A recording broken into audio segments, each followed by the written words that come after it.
Bismillahirrahmanirrahim. I am Rahatullah from Qaid Azam College of Nursing and Allied Health Sciences Swabi. तो आज का हमारा topic है रिस्पिरेटरी सिस्टम। यह हमारा एनाटमी की जो नर्सिंग की सेकेंड सेमेस्टर एनाटमी का सब्जेक्ट है उसका पहला यूनिट है रिस्पिरेटरी सिस्टम। तो पहला हम रिस्पिरेटरी सिस्टम की ऑब्जेक्टिव्स देखते हैं कि इस चैप्टर में कौन कौन से टॉपिक है जो आगे हमारे पास आएंगे और हमने उसको डिटेल के साथ फिर टीच करना है। सबसे पहला हमें पढ़ना होगी रिस्पिरेटरी सिस्टम के बारे में कि रिस्पिरेटरी सिस्टम है क्या। फिर उसके बाद सेकंड टॉपिक होगा रिस्पिरेशन, और इसके अलावा हम पढ़ेंगे कि कौन कौन से ऑर्गन है जो रिस्पिरेटरी सिस्टम में इन्वॉल्व है। ठीक है, इसके बाद हम पढ़ेंगे कि वेंटिलेशन क्या है, एक्सटर्नल रिस्पिरेशन क्या है, इंटरनल रिस्पिरेशन क्या है। ठीक है, और जो हमारे लास्ट ऑब्जेक्टिव है वो हम ये भी पढ़ेंगे कि हमारा रिस्पिरेटरी सिस्टम के साथ नर्व सिस्टम का क्या रिलेशन है, या नर्व सिस्टम का रिलेशन है रिस्पिरेटरी सिस्टम के साथ या नहीं।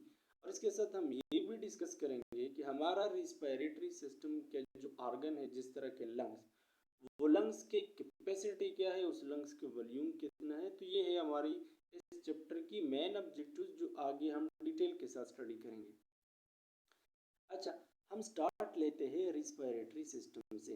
तो डेफिनेशन है कि a system consisting of lungs and air passage specialize for the intake of oxygen and exchange of gases with blood. देखिए रिस्पिरेटरी सिस्टम क्या है। रिस्पिरेटरी सिस्टम वो सिस्टम जिसके अंदर लंग्स भी मौजूद है और लंग्स के साथ साथ एयर पैसेजेस। एयर पैसेजेस का मतलब ये है यानी वो कौन कौन से ऑर्गन जिसके जरिए एयर पास होता है एक्सटर्नल इन्वायरमेंट से लेकर टुवर्ड्स द लंग। ठीक है, तो इसका मतलब होता है एयर पैसेज, और इन एयर पैसेज में आपके पास नोज आता है, ठीक है, आपके पास फेरेंक्स आता है, लेरिंक्स आता है, trachea, bronchi and then lungs. ठीक है, अच्छा, इन रिस्पिरेटरी सिस्टम के अंदर होता क्या, इन रिस्पिरेटरी सिस्टम में एक्सचेंज ऑफ गैसेस होता है ब्लड और इन्वायरमेंट, या आप सिंपल कह सकते हैं कि सेल और इन्वायरमेंट के माबेन एक्सचेंज ऑफ गैस हो सकता है। सिंपल अगर आपसे कोई पूछे कि रिस्पिरेटरी सिस्टम क्या है, तो आपका सिंपल आंसर ये होगी कि रिस्पिरेटरी सिस्टम का मेन फंक्शन है ब्रीथिंग। और ब्रीथिंग क्या है कि जब हम इनहेलेशन करते हैं ऑक्सीजन को, यानी ऑक्सीजन को इनहेल करता है और कार्बन डाइऑक्साइड को एक्सहेल करता है, तो ये मेन फंक्शन है रिस्पिरेटरी सिस्टम का। अच्छा, हम बात करते हैं रिस्पिरेशन। ठीक है, तो रिस्पिरेशन क्या है कि the exchange of oxygen and carbon dioxide between atmosphere and cell of the body. ये बहुत इंपॉर्टेंट है, इस डेफिनेशन को आप फोकस के साथ समझिए। देखिए लिखा है कि exchange of oxygen and carbon dioxide, oxygen और कार्बन डाइऑक्साइड का तबादला बिटवीन एटमॉस्फेयर, यानी एटमॉस्फेयर का मतलब जो बाहर का माहौल है, and cell of the body और बॉडी के सेल के। ठीक है, ये डिफिनीशन यानी एटमॉस्फेयर और उसके साथ सेल ऑफ द बॉडी। अब अगर ये डिफिनीशन आप ऐसा करें कि फॉर एग्जांपल हम बाहर से ऑक्सीजन लेते हैं और ये ऑक्सीजन हमारे लंग्स पे चला जाता है, देखिए तो ये रिस्पिरेशन नहीं है। ठीक है, रिस्पिरेशन का एक्चुअल डिफिनीशन ये है कि आपने जो ऑक्सीजन इनटेक किया वो ऑक्सीजन लंग्स पे चला जाएगा, फिर लंग से ब्लड में एंटर होगा, फिर ब्लड से सेल में जाएगा। ठीक है, और फिर सेल से कार्बन डाइऑक्साइड लेगा, यही ब्लड, फिर यही ब्लड कार्बन डाइऑक्साइड लंग्स को देगा और वही कार्बन डाइऑक्साइड हम बाहर निकालते हैं। तो रिस्पिरेशन के लिए ये दो चीज़ें लाजमी है कि एटमॉस्फेयर और सेल। लेकिन अगर आपने सिर्फ ये बात की कि एटमॉस्फेयर और ब्लड, तो ये रिस्पिरेशन नहीं है, बल्कि ये रिस्पिरेशन की आप एक कंपोनेंट की बात करते हैं। ठीक है, अच्छा, फिर बात करते हैं रिस्पिरेशन इंक्लूड थ्री थिंग्स। सबसे पहला है आपके पास पल्मोनरी वेंटिलेशन। पल्मोनरी वेंटिलेशन के अंदर लिखा है इंस्पिरेशन एंड एक्सपिरेशन। सिंपल अगर मैं बता दूं पल्मोनरी वेंटिलेशन क्या है, जब आप ऑक्सीजन लेते हैं बाहर से और यह ऑक्सीजन आपके लंग्स के अंदर चला जाता है और फिर लंग्स से कार्बन डाइऑक्साइड आप बाहर निकालते हैं, तो ये सिंपल हुआ पल्मोनरी वेंटिलेशन। अगर डिफिनेशन कर ले, exchange of gases between atmosphere and lungs या एटमॉस्फेयर एंड एल्वेलाई, तो ये हुआ पल्मोनरी वेंटिलेशन। अच्छा, अगर हम बात करें एक्सटर्नल रिस्पिरेशन के ऊपर exchange of gas between lungs and blood. ठीक है, जब ऑक्सीजन लंग्स पे चला जाता है तो लंग्स में जो एल्वेलाई है, एल्वेलाई के नीचे साइड पे कैपिलरी मौजूद होती है और कैपिलरी के अंदर ब्लड होता है। तो एल्वेलाई में जो लंग्स का पार्ट है, आप सिंपली लंग्स बोले, लंग्स और ब्लड के माबेन जो एक्सचेंज ऑफ गैस होती है, याद रखें लंग्स से जो हमारे फेफड़े हैं, यहाँ से ऑक्सीजन इंटर होता है ब्लड में और ब्लड से फिर कार्बन डाइऑक्साइड रिलीज होता है लंग्स को, और ये जो प्रोसेस है इसको कहते हैं एक्सटर्नल रिस्पिरेशन। और तीसरा होता है आपके पास internal respiration. Internal respiration between blood and tissue, यानी जब ये ऑक्सीजन ब्लड में इंटर होते हैं तो ये ब्लड चले जाते हैं हमारे बॉडी के डिफरेंट पार्ट्स को, सेल को, टिश्यू को। तो फिर ये ब्लड जब ऑक्सीजन सेल को या टिश्यू को जब वो ऑक्सीजन डिलीवर करता है तो इसको कहते हैं इंटरनल रिस्पिरेशन। अच्छा, और थर्ड पे लिखा है कि the use of oxygen in cellular metabolism. अब इन ऑक्सीजन का फंक्शन क्या है? इन ऑक्सीजन का फंक्शन ये है, जब ये सेल में एंटर होते हैं तो फिर सेल के अंदर मेटाबॉलिज्म परफॉर्म करते हैं। मिसाल के तौर पर ग्लूकोज की ब्रेक डाउन करती है, ठीक है, और ग्लूकोज की ब्रेक डाउन किया है, मेटाबॉलिज्म है। और ग्लूकोज की ब्रेक डाउन का फायदा क्या है? वो हमें एनर्जी देता है और इस एनर्जी पे हम डिफरेंट एक्टिविटीज परफॉर्म करते हैं। अच्छा, अगर हम बात करें फंक्शन की तो देखिए कुछ फंक्शन है रिस्पिरेटरी सिस्टम का जो रिस्पिरेशन के साथ काफ़ी क्लोज में है, ठीक है, जिसको हम रिस्पिरेटरी फंक्शन कहते हैं। लेकिन रिस्पिरेटरी सिस्टम के कुछ ऐसे फंक्शन भी है जो रिस्पिरेटरी सिस्टम के साथ क्लोज रिलेटिविटी में नहीं है, तो उसको हम कहते हैं नॉन रिस्पिरेटरी फंक्शन। अच्छा, पहला हम बात करते हैं रिस्पिरेटरी फंक्शन के बारे में। तो सबसे पहला है पल्मोनरी वेंटिलेशन, ठीक है, पल्मोनरी वेंटिलेशन ऐसे पहला हमने डिफाइन किया। इसके अलावा diffusion of oxygen and carbon dioxide between alveoli and blood, ठीक है, जो हमारा एल्वेलाई है और जो हमारा ब्लड है, इनके माबेन ऑक्सीजन और कार्बन डाइऑक्साइड की एक्सचेंज, ये रिस्पिरेटरी फंक्शन है। थर्ड आपके पास है कि transport of oxygen and carbon dioxide to and from tissue, यानी टू एंड फ्रॉम, देखिए इसको नोट करें, यानी टिश्यू तक ऑक्सीजन का जाना और फिर टिश्यू से कार्बन डाइऑक्साइड की लेना, ये भी रिस्पिरेटरी फंक्शन में आती है। Regulation of oxygen and carbon dioxide in a blood and tissue, और ऑक्सीजन और कार्बन डाइऑक्साइड का जो रेगुलेशन है, यानी कभी कभार ब्लड के अंदर ऑक्सीजन बढ़ जाता है जिसको हम कहते हैं ऑक्सीजनेटेड ब्लड, लेकिन कभी कभार ब्लड के अंदर कार्बन डाइऑक्साइड की मकदार बढ़ जाती है जिसको हम कहते हैं डीऑक्सीजनेटेड ब्लड। लेकिन फिर ब्लड इन सारी चीज़ों को क्या करते हैं? मेंटेन करते हैं, ठीक है। तो इन चीज़ों को अपने लाजमी नोट करना होगी एमसीक्यू पॉइंट ऑफ व्यू से। आपको दिया जाएगा कि which one of the following is respiratory function, तो इनमें से कोई ऑप्शन होगी, ठीक है, तो इसको आप नोट करें एमसीक्यू के लिए। अच्छा, अगर हम नॉन रिस्पिरेटरी फंक्शन की बात करें तो नॉन रिस्पिरेटरी फंक्शन के अंदर है, देखिए एयर फिल्ट्रेशन। जो हमारा नोज है, नोज के अंदर हेयर है, ठीक है, जब आप सांस लेते हो थ्रू नोज के जरिए, जब आप इनहेलेशन करते हो, ऑक्सीजन लेते हो, तो इन एयर के माध्यम जो डस्ट पार्टिकल है, जो पैथोजेंस होते हैं, वो हमारे हेयर्स उसको क्या करते हैं? ट्रैप करते हैं, ठीक है, वो अंदर जाने को इजाज़त नहीं देता। इसके अलावा प्रोटेक्टिव एंड क्लिनिक्स रिफ्लेक्सेस, ठीक है। इसके अलावा अगर हम बात करते हैं उल्फेक्शन, उल्फेक्शन का मतलब ये होता है, देखिए आपने देखा होगा कि जो स्मेल है वो स्मेल हम नोज के जरिए से डिटेक्ट करते हैं ना, और इन नोज के अंदर उल्फेक्शन रिसेप्टर है, उल्फेक्टरी रिसेप्टर, वो रिसेप्टर जो स्मेल को डिटेक्ट करते हैं। और नोज हमारा रिस्पिरेटरी सिस्टम का पार्ट है और नोज उल्फेक्शन में हेल्प देता है, लेकिन ये नॉन रिस्पिरेटरी फंक्शन है। इसी तरह अगर आप वोकलाइजेशन की बात करें, वोकलाइजेशन जो हमारा लेरिंग्स है, लेरिंग्स के अंदर वोकल कार्ड होता है, वो साउंड प्रोडक्शन में हेल्प देता है। अब जाहिर सी बात है लेरिंग्स रिस्पिरेटरी सिस्टम का पार्ट है, लेकिन वोकलाइजेशन जो है ये एक नॉन रिस्पिरेटरी फंक्शन है। इसी तरह अगर आप डिफेंस मैकेनिज्म की बात करें, रिस्पिरेटरी सिस्टम के अंदर मुख्तलिफ किस्म की सेल्स होती है, जिस तरह की ल्यूकोसाइट हुआ, नेचुरल किलर सेल हुआ, macrophages, dendritic cell, mast cell, ये सारे जितनी भी सेल है ये इम्यून सिस्टम का पार्ट है, ठीक है।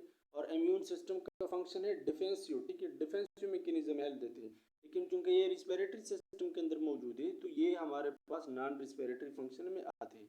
इसी तरह मेंटेनेंस ऑफ वाटर भी करते हैं, ठीक है, रेगुलेशन ऑफ बॉडी टेम्परेचर भी करते हैं, ठीक है। इसी तरह regulation of pH and secretion of ACE, ठीक है, ये सारे आपके पास नॉन रिस्पिरेटरी फंक्शन है। अगर हम बात करें रिस्पिरेटरी डिवीजन की, याद रखिए ये पूरा रिस्पिरेटरी सिस्टम हम बेसिकली टू पार्ट में डिवाइड करते हैं। एक आपके पास है अपर रिस्पिरेटरी ट्रैक्ट, दूसरा आपके पास है lower respiratory tract. Upper respiratory tract के अंदर कौन कौन से ऑर्गन आते हैं? Nose, pharynx, larynx. Lower respiratory tract के अंदर आते हैं trachea, bronchi, bronchioles and lungs. ठीक है। अच्छा, ये जो चार्ट आपको दिखाई दे रही है, ये जो रिस्पिरेटरी सिस्टम है उसको इस चार्ट के जरिए भी आप एक्सप्लेन कर सकते हैं। जिस तरह आपके पास नजल कैविटी है, हार्ट प्लेट, नस्ट्रील, फेरिंग्स, लैरिंग्स, इस चार्ट को आप जरा खुद देखें। ठीक है। अच्छा, अगर हम बात करें फेरिंग्स की, फेरिंग्स क्या है? Pharynx is a muscular tube extending about 13 centimetre 5 inch long. यानी अगर आप उसकी लेंथ की बात करें फेरिंग्स की, तो ये आपके पास है 13 सेंटीमीटर या 5 इंच। इसको हमने डिवाइड किया है 3 पार्ट में। उसका जो फर्स्ट पार्ट है उसको हम कहते हैं नाजोफेरिंग्स। तो nasopharynx lies dorsal to the soft palate receives eustachian tube यानी auditory tube houses pharyngeal tonsil. ठीक है। सबसे पहला इंपॉर्टेंट पॉइंट ये है कि ये सॉफ्ट प्लेट के डार्सल एरिया पे मौजूद होते हैं। ठीक है, यानी जो सॉफ्ट प्लेट का बैक हिस्सा है। दूसरी बात ये है कि ऑस्टेशन ट्यूब या ऑडिटरी ट्यूब, देखिए जो हमारा एयर है, कान है, उसे एक ट्यूब अराइज होते हैं और ये ट्यूब मेला होते हैं नाजोफेरिंग्स के साथ। ठीक है। और सबसे इंपॉर्टेंट पॉइंट एमसीक्यूज के लिए ये है कि नाजोफेरिंग्स के अंदर कौन से टॉन्सिल होते हैं? Pharyngeal tonsil. कौन से टॉन्सिल? Pharyngeal tonsil. अब टॉन्सिल क्या है? ये तो इम्यून सिस्टम का पार्ट है। बस सिर्फ इतना याद रखिए कि नाजोफेरिंग्स के अंदर क्या होते हैं? Pharyngeal tonsil. और टॉन्सिल का काम है, ये इम्यून सिस्टम का पार्ट है। ठीक है। इसके अलावा अगर हम बात करें फेरिंग्स की दूसरी किस्म का ओरोफेरिंग्स। ओरोफेरिंग्स के बारे में लिखते हैं कि the space between the soft palate and the root of the tongue which extend inferiorly to the hard bone means it extend from the ulva to the level of hard bone। एक ही बात है। या तो आप इसी तरह भी कह सकते हैं कि ओरोफेरिंग्स सॉफ्ट प्लेट से लेकर जो टंग है, टंग के बेस तक, टंग के बेस तक। ठीक है। यानी जो हाइड बोन है। ठीक है। यानी जहाँ से हाइड बोन ओरिजिनेट होता है उधर से रोट का टंग है, रोट का बेस है। या आप सिंपल ये कहें कि जो अलवा है, अलवा से लेकर हाइड बोन तक ये जो एरिया है ये ओरोफेरिंग्स है। अच्छा, दूसरा इंपॉर्टेंट पॉइंट ये इधर दो किस्म की टॉन्सिल होते हैं, palatine tonsil and lingual tonsil. इससे पहले नासोफेरिंग्स के अंदर में उसमें वहां पर हमने बात की उधर कौन सा टॉन्सिल होता है? Pharyngeal tonsil. लेकिन ओरोफेरिंग्स के अंदर पेलाटाइन एंड लिंगुअल टॉन्सिल। इसको आप नोट करें एमसीक्यूज के लिए। इसके बाद हम बात करते हैं लेरेंजोफेरिंग्स की। Laryngopharynx it extend from the hyoid bone to the cricoid cartilage. ये फिर हाइड बोन से ओरिजिनेट होता है क्रिकाइड कार्टिलेज। और याद रखिए ये क्रिकाइड कार्टिलेज ये लेरिंग्स का पार्ट है। ठीक है। अच्छा, और दूसरा पॉइंट है कि oropharynx and laryngopharynx serve as a common passageway for both water and air. This is most important point. याद रखिए ये जो फेरिंग्स है और फेरिंग्स में स्पेशली ओरोफेरिंग्स और लेरेंजोफेरिंग्स, इसके जरिए फूड भी पास होते हैं, एयर भी पास होते हैं। यानी ये जो टू फेरिंग्स का टू पार्ट है, ओरोफेरिंग्स, लेरेंजोफेरिंग्स, फूड भी एयर भी दोनों इसके ऊपर पास होते हैं। लेकिन जब ये लेरिंग्स पे पहुंच जाते हैं तो लेरिंग्स में एयर इंटर हो सकते हैं लेकिन फूड नहीं। और फूड पर किधर जाएगा? Toward the oesophagus. ठीक है। अच्छा, यहाँ पर फेरिंग्स का रीजन के बारे में बताया गया है।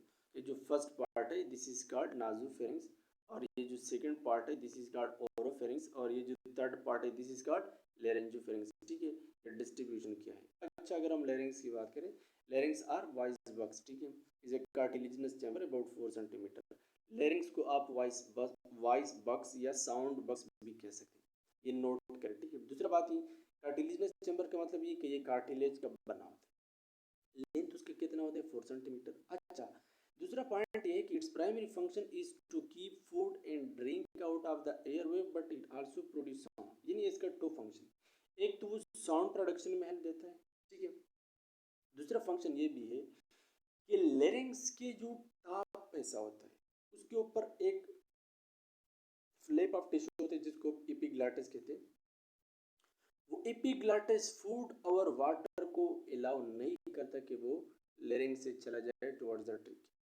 यानी जो फूड्स होते हैं, जो खुराक होते हैं, पानी होते हैं, ये खुराक पानी हमारा एसोफेगस पे जाएगा और जो हवा है ये लेरिंग से और फिर लेरिंग से जाएगा ट्रिकिया पे। ठीक है।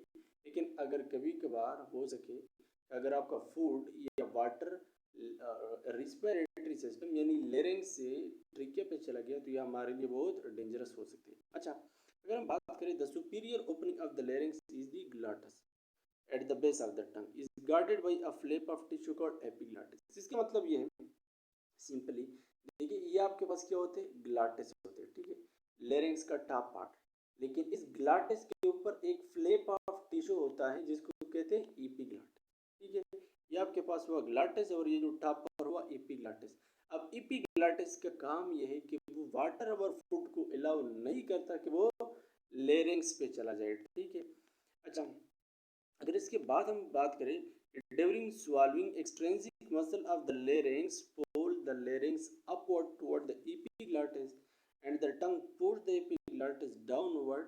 The epiglottis direct food into the esophagus and dorsal to the airway। फिर वही बात की गई है, वो कहते हैं कि मिसाल के तौर पर जो लेरिंग्स है, ठीक है, ये आपके पास फॉर एग्जांपल लेरिंग्स हुआ, तो लेरिंग्स में से एक्सट्रिंसिक मसल्स होते हैं और देखिए ये आपके पास एपिग्लॉटिस हुआ।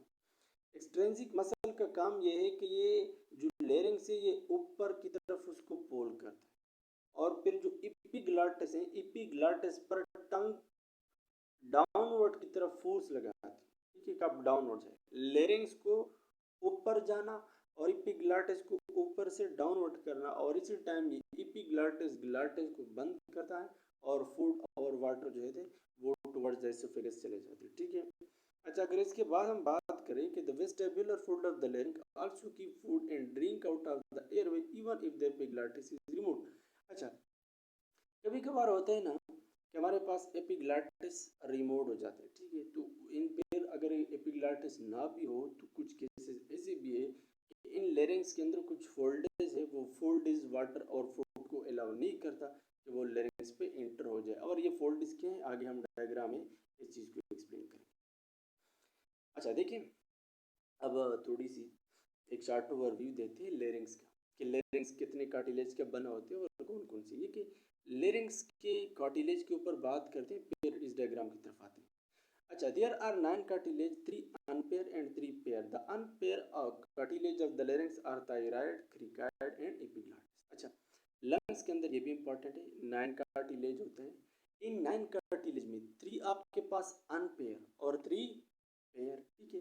जो अनपेयर कार्टिलेज है वो थायराइड, क्रिकाइड और एपिग्लॉटिस, ठीक है, और जो पेड कार्टिलेज है वो है आर्टिनाइड, कार्निकुलेट और यूनिफॉर्म। सिंपल अल्फाज में देखिए, लेरिंग्स के अंदर टोटल 9 कार्टिलेज होते हैं, 3 उनमें से पेयर, 3 अनपेयर। 3 पेयर कौन कौन से है, थायराइड, क्रिकाइड, एपिग्लॉटिस। अनपेयर कौन कौन से, आर्टिनाइड, कार्निकुलेट, यूनिफॉर्म, ठीक है। अच्छा, अब थायराइड कार्टिलेज कौन सा कार्टिलेज होता है, दिस फॉर्म एडम एप्पल्स, ठीक है, इस थायराइड कार्टिलेज को आप एडम एप्पल बना देती है। It is usually larger in male than female. याद रखिए, थायराइड कार्टिलेज मेल के अंदर साइज में लार्जर होते हैं फीमेल के मुकाबले में। The thyroid membrane is a ligament associated with thyroid cartilage that connect thyroid cartilage with the heart. अच्छा, थायराइड कार्टिलेज के ऊपर एक मेम्ब्रेन होता है, ठीक है, जिसको कहते हैं thyrohyoid membrane. Thyrohyoid membrane means, thyro means thyroid, hide means hide bone, यानी वो मेम्ब्रेन जो थायराइड कार्टिलेज और हाइड बोन को एक दूसरे के साथ कनेक्ट करता है, ठीक है। अच्छा, अब देखते हैं ये जो कार्टिलेज है, कि ये जो ठाप के ऊपर cartilage, this is called thyroid cartilage, ये एप्पल शान का होते हैं, ठीक है। और अगर आप इसको देखिए, ये साइज में भी बहुत लार्ज है, ठीक है, ये जो है ना ये साइज में भी बहुत लार्जर है, और ये मेल के अंदर फिर साइज में लार्जर होते हैं as compare to the other, ठीक है। लेकिन इसके बाद अगर हम क्रिकाइड कार्टिलेज की बात करें तो क्रिकाइड कार्टिलेज क्या है, ठीक है, cricoid cartilage a ring of hyaline cartilage that form the inferior wall of the larynx, it is attached to the top of the trachea. अच्छा, तो देखिए अगर हम इस को देखें, ये जो आपको रिंग शेप वाला दिखाई दे रही है, तो ये रिंग शेप वाला जो है ना इसको कहते हैं क्रिकाइड कार्टिलेज, ठीक है। और इन क्रिकाइड कार्टिलेज का ये जो बेस है, ठीक है, इसके साथ ट्रिकिया अटैच होते हैं। कौन सा चीज़, ट्रिकिया अटैच होता है, ठीक है। अच्छा, अगर हम बात करें एपिग्लॉटिस की, तो एपिग्लॉटिस हमने ऑलरेडी डिफाइन किया कि a large spoon shape piece of elastic cartilage, ठीक है, ये इलास्टिक कार्टिलेज होता है। During swallowing the pharynx and larynx rise, elevation of the pharynx widen to receive food and drink, ठीक है, ये हमने ऑलरेडी डिफाइन किया कि एपिग्लॉटिस ग्लॉटिस के ठाप पर होता है। एपिग्लॉटिस ये इलास्टिक कार्टिलेज है, इसका फंक्शन क्या है, इसका फंक्शन ये है कि जो हमारे पास एयर है उसको इजाज़त दे देती है कि आप लेरिंग्स पे चला जाए, लेकिन फूड और वाटर को मना करती हैं कि आप बजाय कि लेरिंग्स पे चला जाए, आप जाए एसोफेगस पे, क्योंकि वो डाइजेस्टिव सिस्टम का पार्ट है। अच्छा, अगर इसके बाद हम बात करें आर्टिनाइड कार्टिलेज की, ठीक है, they are smaller. The artenoid cartilage are the most important because they influence the position and tension of the vocal cord. These are triangular pieces of hyaline cartilage located at the posterior superior border of the cricoid cartilage. देखिए इनके माबेन सिर्फ 2 point MCQs के लिए याद। सबसे पहले ये कि आर्टिनाइड कार्टिलेज जो है ना ये स्मॉलर होते हैं। दूसरी बात यही कि ये वोकल कार्ड उसके साथ अटैच होते हैं। कौन सा चीज? Vocal card. वोकल कार्ड को वो पोजीशन देता है, ठीक है। अच्छा, ये ट्राइंगुलर शेप में होता है और इसका नेचर क्या है? हाइलाइन कार्टिलेज, ठीक है। लोकेशन क्या है? Postero superior border of cricoid cartilage. अगर हम देखें जरा इसको डायग्राम से, तो ये जो हमारे पास है, ये जो कार्टिलेज है, ठीक है, जो एरो के निशान वाला कार्टिलेज, ये आपके पास कौन सा कार्टिलेज है? आर्टिनाइड कार्टिलेज। अगर आप इस आर्टिनाइड कार्टिलेज को देखें, ये जो व्हाइट कलर को आपको दिखाई दे रही है, ये आपके पास वोकल कार्ड है। ये वोकल कार्ड अटैच है किस चीज के साथ? आर्टिनाइड कार्टिलेज के साथ, ठीक है। अच्छा, इसके बाद अगर हम बात करें कार्निकुलेट कार्टिलेज की, तो कार्निकुलेट कार्टिलेज ये horn shape piece of elastic cartilage located at the apex of each arytenoid cartilage. अच्छा, कार्निकुलेट कार्टिलेज आपके पास इलास्टिक कार्टिलेज होते हैं, ठीक है, और ये आर्टिनाइड कार्टिलेज के साथ कनेक्शन में होता है। और जो लास्ट कार्टिलेज है वो आपके पास है यूनिफॉर्म। यूनिफॉर्म भी इलास्टिक कार्टिलेज है और ये आपके पास कार्निकुलेट के साथ अटैच होता है, ठीक है। अच्छा, फिर वही बात की गई है कि हमारे पास the first three are relatively larger and unpaired, the superior one is epiglottis, ठीक है। इन सारे को अगर मैं सिंपल अल्फाज में बता दूं, जिस तरह के सबसे पहले हमने बात की कि लेरिंग्स के अंदर 9 कार्टिलेज होते हैं, ठीक है। तो जो अनपेयर है उसमें आपके पास एपिग्लाटिस है, इसके बाद आपके पास थायराइड है, ठीक है। थायराइड को आप एडम एप्पल से पहचाना जा सकता है। इसके बाद आपके पास क्रिकाइड होते हैं। क्रिकाइड एक रिंग शेप होता है और वो ट्रिकेट के साथ उसकी कनेक्शन होती है। जो पेयर बोन है उसमें आर्टिनाइड, कार्निकुलेट और यूनिफॉर्म आते हैं, ठीक है। अच्छा, ये हमारे पास लोअर रिस्पिरेटरी है और इंशाल्लाह ये हमारे पास नेक्स्ट वीडियो यानी रिस्पिरेटरी सिस्टम की पार्ट 2 में इसको डिस्कस करेंगे। तो रहिए हमारे साथ। अल्लाह हाफिज़।